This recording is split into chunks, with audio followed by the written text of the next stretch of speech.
I've been with Everett PD for about 16 years. Pleasure being back here.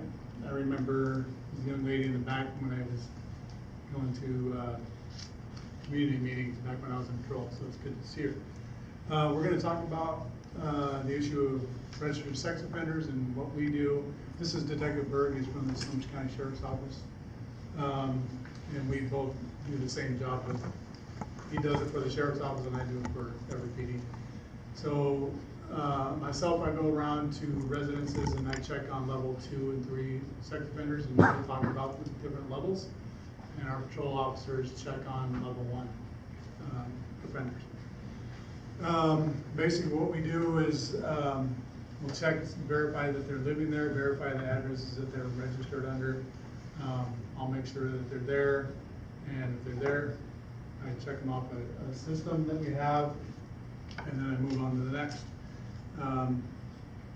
If a person goes on the run and leaves without telling us, or basically that, it's our job to open it. Our patrol goes out.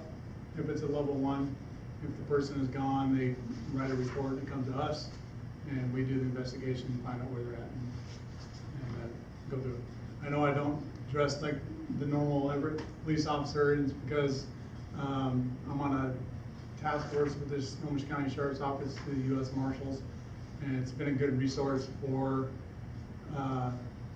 Everett.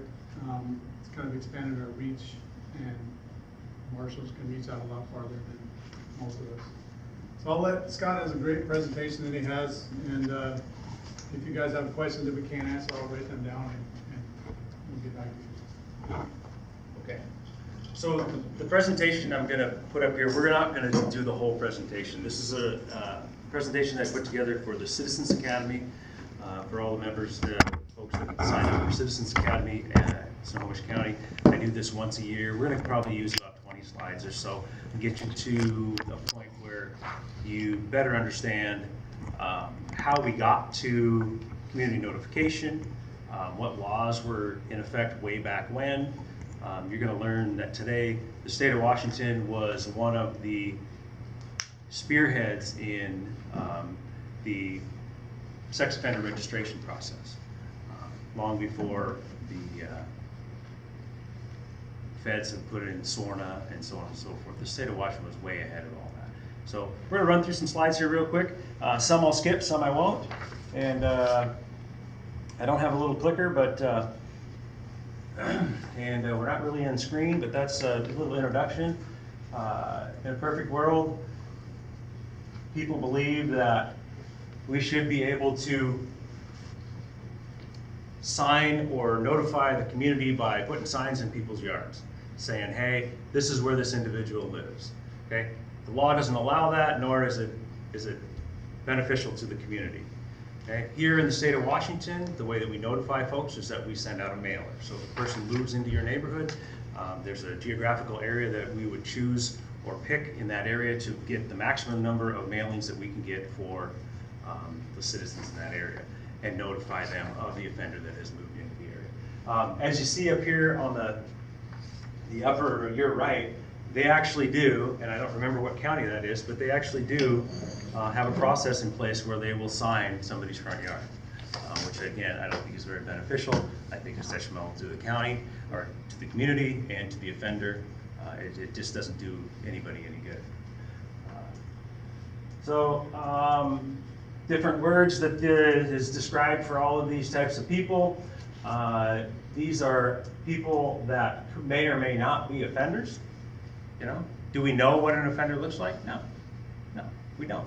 So there's no given picture of one individual over another that you can pick out as a registered sex offender. It's not going to happen.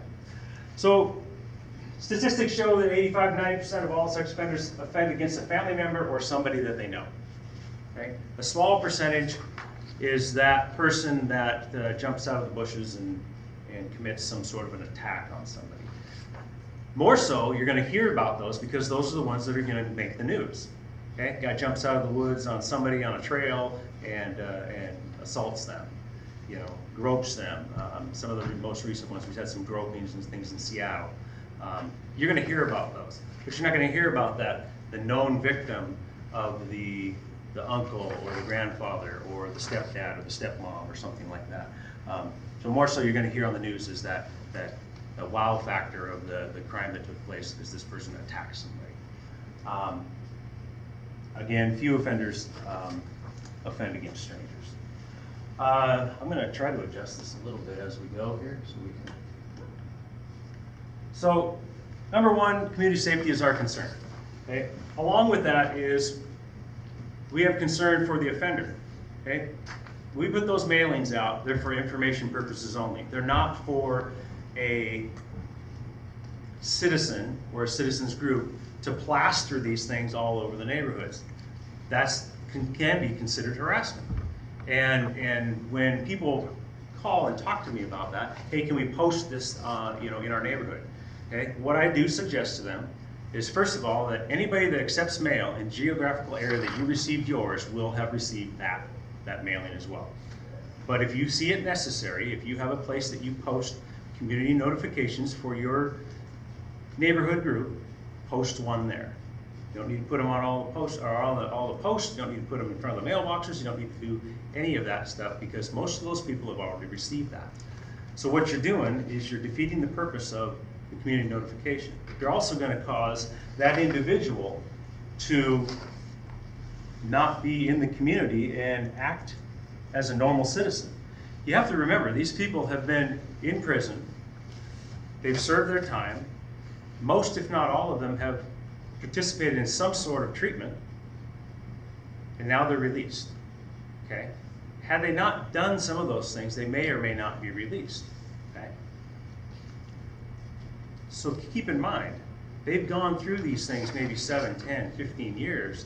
They've been in prison, and now they're out in the community. All they want to do is be part of the community and live normal.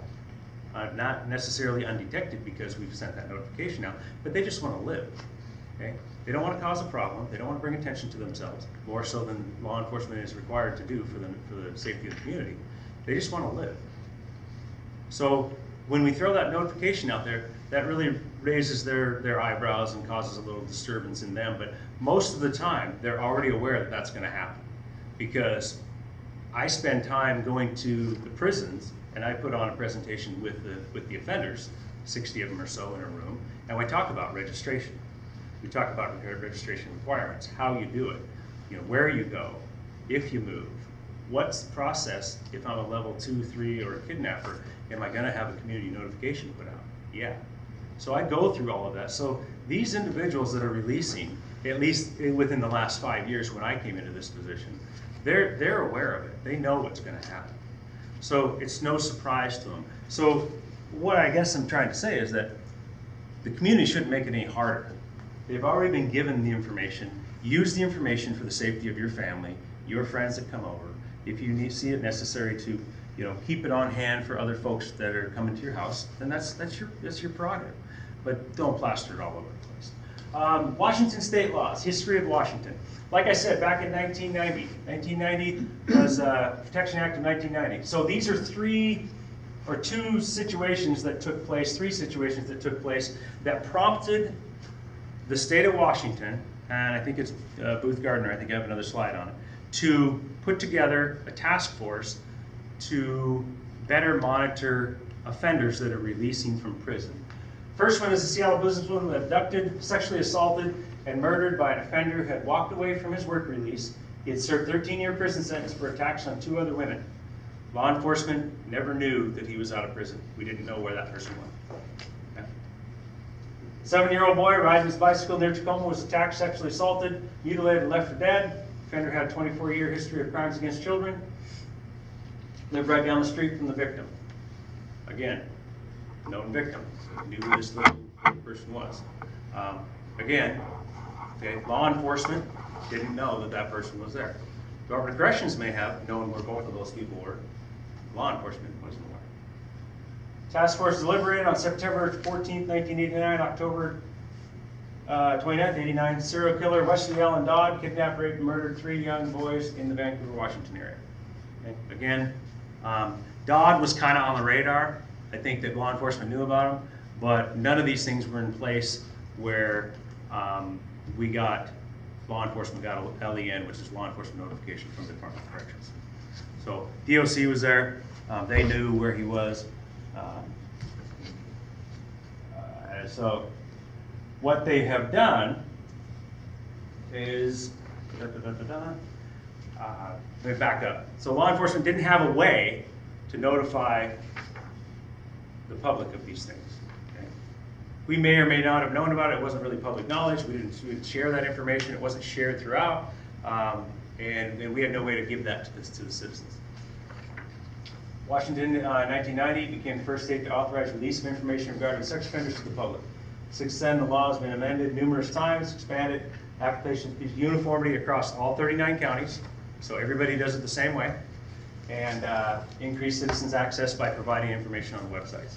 So on our Snohomish County website, you'll find level 2, level 3 kidnapping offenders, and then all of the homeless folks will be on our website, and then anybody that is in non-compliance will be listed on the website. And I'll talk about level 2s and 3s, level 1s, non-compliant. I'll talk about all that in just a few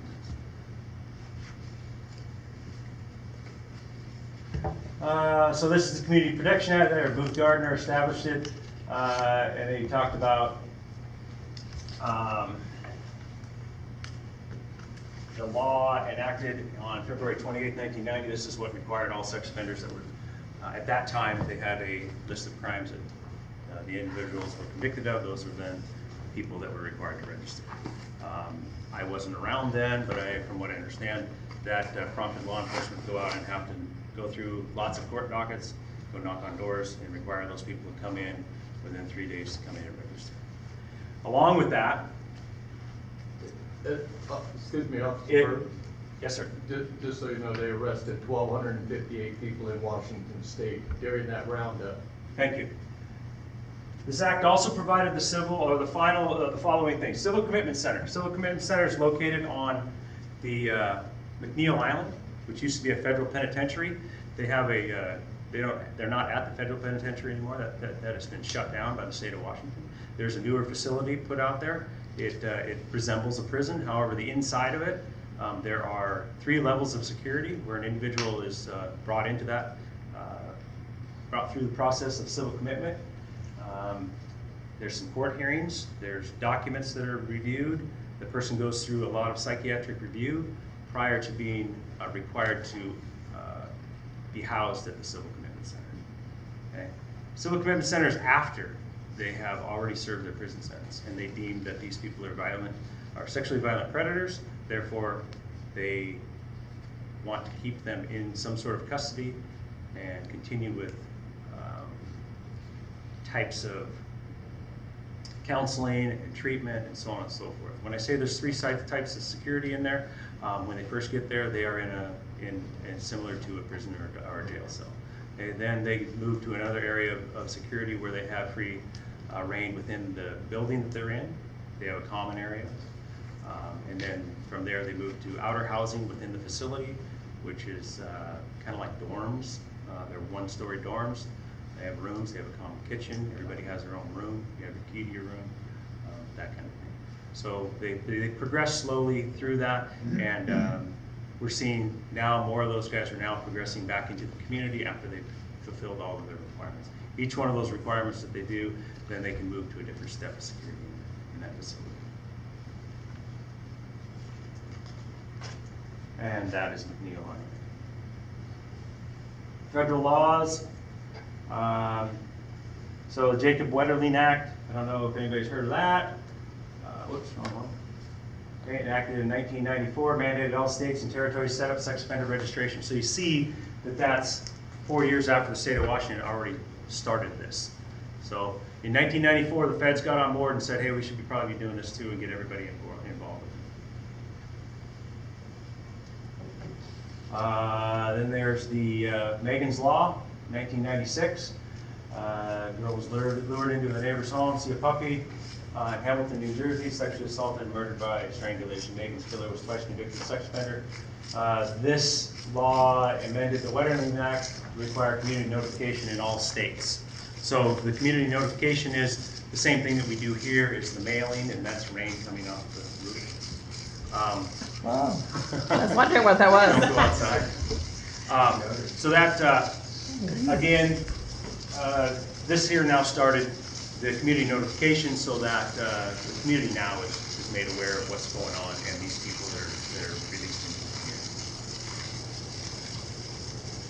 community. Adam Walsh, we all know who John Walsh is, America's Most Wanted.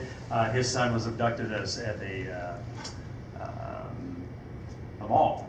Anyways, while his mom went shopping, and Adam, to this day, I don't believe has been identified. So who has to register? If they're convicted of a registrable sex offense, I'm going to try and hold this a little bit. Am I in your way, Maggie? Sort of, kind of. I can't win either way, right? I figured. After 228 of 1990, anybody that's convicted of a registrable sex offense is required to register. And this list kind of gets long, so I'm not going to go through the whole thing. Kidnapping offenses, there's certain kidnapping offenses after July of 97. Foreign, tribal, military, and out-of-state convictions are required to register here in the state of Washington for life. Must register within 3 days of releasing from prison or moving into the state of Washington. That goes for all 39 counties. That number's a little bit different now, about 39,000 registered sex offenders in Washington. I think that's a little higher right now. It changes, it fluctuates, because offenders move. They get jobs, they get job offers, family then, maybe they move back with family or something like that. So those numbers aren't always, the same. Everything moves. It's pretty smooth. 20% of registered sex offenders are under community corrections supervision, less than 20%. Most of those people that release from prison are on supervision anywhere from 24 to 36 months after they release. And if they fulfill their requirements through the Department of Corrections, and they don't have any violations and all this other stuff that they have to follow, which are rules that I don't know about, we work with the Department of Corrections, but they do their thing and we do ours. Then that person can be released from supervision, and then their only requirement at that point is to register with the local sheriff's office that they reside. I think I'm going to skip this one. Oh yeah, no, I won't. Register with the county sheriff, the county in which you reside. If you're in a public or private institution, you have to register. So if you're going to some kind of drug or rehab or a mental institution or something like that, we need to know about it. Provide the name of the school, work for the sheriff's office when you register. Those are all things that are required in the law. So we talked about level 1, 2s, and 3s. So I'm going to get into that. But before that, the way that works is prior to release, all sex offenders are reviewed, all their files, all their paperwork, everything that they've got from when they were in custody all the way up, or from when they're convicted all the way up to release. All of this information is reviewed. They have what they call a static 99, and you can look that up. It's going to go a lot. I'll go a lot longer if I try to explain that. But static 99 is the scoring tool. That's the static 99R, excuse me. It's the new one. Is what the state of Washington uses to level all sex offenders. Some say score, some say level. I like to say level because we talk about the levels, levels 1, 2, and 3.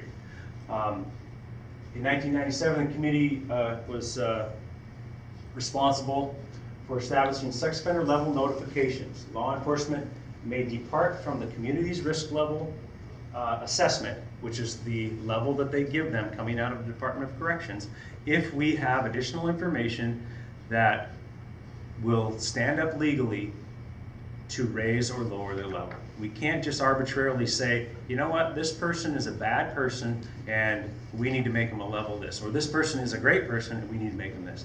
We have to have documentation that qualifies what we're doing. Okay?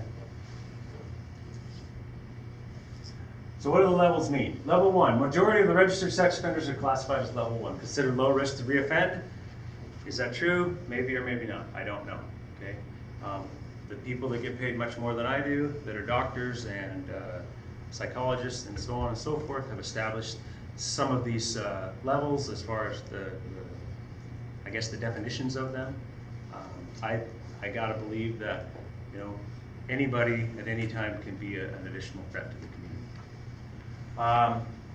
These persons may be first-time offenders and generally have established relationship with their victim. Maybe, maybe not, I don't know. Level 2 is moderate risk to reoffend with the community at large. They generally have more than one victim. These offenders usually groom their victims, may use position of trust to commit their crimes. Again, these are definitions that are provided by doctors. They may not necessarily fit every individual. They're general terms. Level 3, considered to have high risk to reoffend in the community at large. They usually have more than one victim. Committed prior sex crimes and crimes of violence. They generally do not know their victims or have a history of grooming victims for the purpose of victimization. Again, not necessarily, do I necessarily agree with these definitions, but some of that information may in fact be correct. Okay? You can't put a definition on every single person. It's not going to work. That's why it's generalized. They use some pretty specific terms here. Again, I like to try to think it's more generalized than specific, but you can actually look at the specifics on some of this. Okay, so who's notified? We talked about level 2s and 3s and kidnappers. Those are the offenders that we notify the public on. The extent of notification is determined by the offender's risk. Level 1, we do not do any type of community notification unless they are homeless or they are non-compliant. Then you will see that information on the Sheriff's Office website. That is the only community notification that's made. Okay. The reason we go ahead. Is that the one, I get an email, like when So- there's one within like a 2 mile So radius? yeah, you have signed up for the notifications that when somebody moves in or out of your geographical area that you've set. Okay. So those are what you're getting. Right. So on that same website that you can click on it goes to, that same website, you can look up non-compliant offenders in your area. You can look up all of those level 2s, level 3s, and kidnappers.